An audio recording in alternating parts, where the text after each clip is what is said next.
हे मी सकाळी भिजत घातलेले गहू हे बघा किती छान भिजलेत।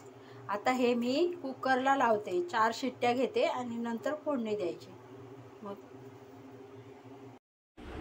हे कुकरला उकडून घेतलेले गहू 1 वाटी, त्याच्यासाठी हा पाऊण वाटी गूळ, हे 1 वाटी तूप, साजूक तूप आहे, हे खोबऱ्याचे काप, ओल्या खोबऱ्याचे, ड्रायफ्रूट, सुंठ पावडर आणि ही वेलची पावडर। हे गहू आता आपण मिक्सरला वाटून घेऊ। आता हे वाटून घेतलेले गहू आपण एका भांड्यात काढून घेऊ आणि नंतर मिक्सरला वाटून घ्यायची। आपल्याला खिरीला फोडणी द्यायची। एक घेतलेलं तूप आपण टाकू, त्याच्यामध्ये आपण कापून घेतलेले जे खोबरं आहे ते टाकू। खोबरं टाकून हलवू, जरा गुलाबी खोबरं होईपर्यंत हलवायचं। त्याच्यानंतर त्याच्यामध्ये आपण ड्रायफ्रूट घेतलेले ते टाकायचे, हलवीत राहायचं,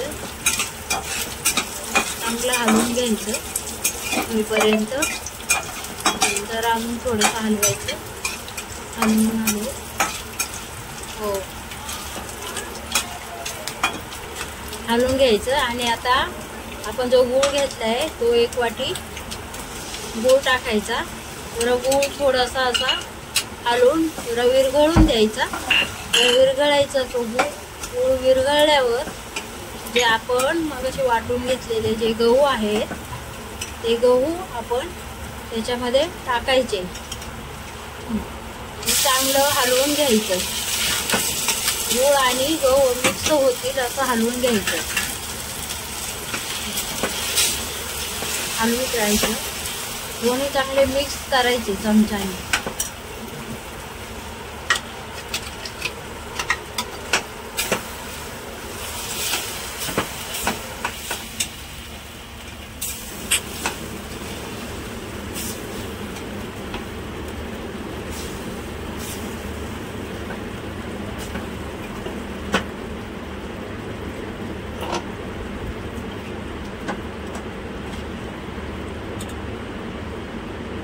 हे चांगलं मिक्स झाल्यानंतर वेलची पावडर, सुंठ पावडर टाकू, परत हलवून मिक्स करून घ्यायचं।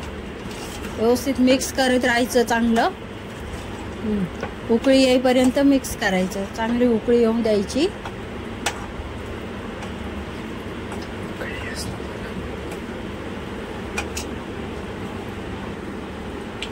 आणि आता 1 चिमूटभर मीठ टाकायचं। मीठ टाकल्यानंतर परत हलवायचं। आता याला बघा अशी उकळी येईल, मस्त रबरबीत अशी आपली खीर तयार होईल। हे बघा,